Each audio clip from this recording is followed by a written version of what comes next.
On the night of May 13th, 2008, 19-year-old Brandon Swanson disappeared, right in the middle of a phone call with his parents.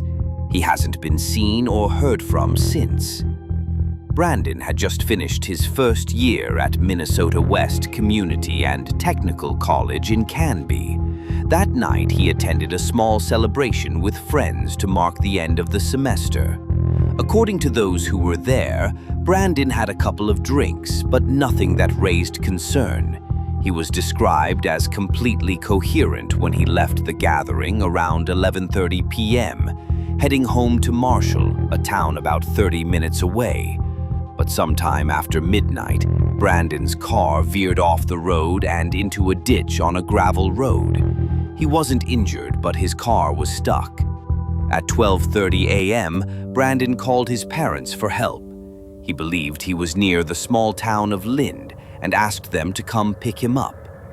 They got in their truck and drove to Lind, keeping Brandon on the phone the entire time. For the next 47 minutes, Brandon described his surroundings. He mentioned fences, gravel roads, and lights in the distance that he thought were from the town. He eventually told his parents he'd start walking toward those lights and instructed them to meet him at the edge of town. They continued talking, coordinating where to meet, but something wasn't adding up. They couldn't find him anywhere. And then at 1:54 a.m., the call went silent. His phone didn't hang up. It just went dead. Brandon never responded again. His parents called back repeatedly, but he didn't answer. The phone kept ringing, not going to voicemail, for several hours.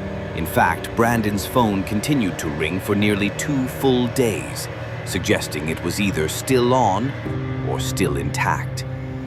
At first, the police didn't take the report seriously. Brandon was a legal adult, and there was no evidence of foul play. But later that day, they located his Chevy Lumina, and it wasn't near Lind at all. It was 2,201 miles away, outside a tiny town called Taunton, northwest of where Brandon believed he was. This raised immediate questions. Was Brandon confused about his location? Had he taken a wrong turn? Or was something else going on? Search teams, including volunteers, tracking dogs, and helicopters, scoured the area. Bloodhounds traced Brandon's scent from his car down a long gravel road, through fields, and eventually to the edge of the Yellow Medicine River, a shallow body of water known to flood occasionally. But no body was found. No phone, no shoes, no clothing, no trace at all. One theory is that Brandon accidentally fell into the river and drowned, and that his body was carried downstream. But multiple water searches, some using sonar and cadaver dogs, turned up nothing. Another theory suggests that he died of exposure after getting lost in the darkness and possibly injured. But again, no remains have ever been recovered, despite extensive searches. And then there are more unsettling possibilities. Could Brandon have encountered someone that night? Could foul play have been involved, even though there's no physical evidence? Why did his phone keep ringing for 2 days if it was submerged, broken, or destroyed? To this day, Brandon Swanson's case remains open. His parents became advocates for better missing persons protocols.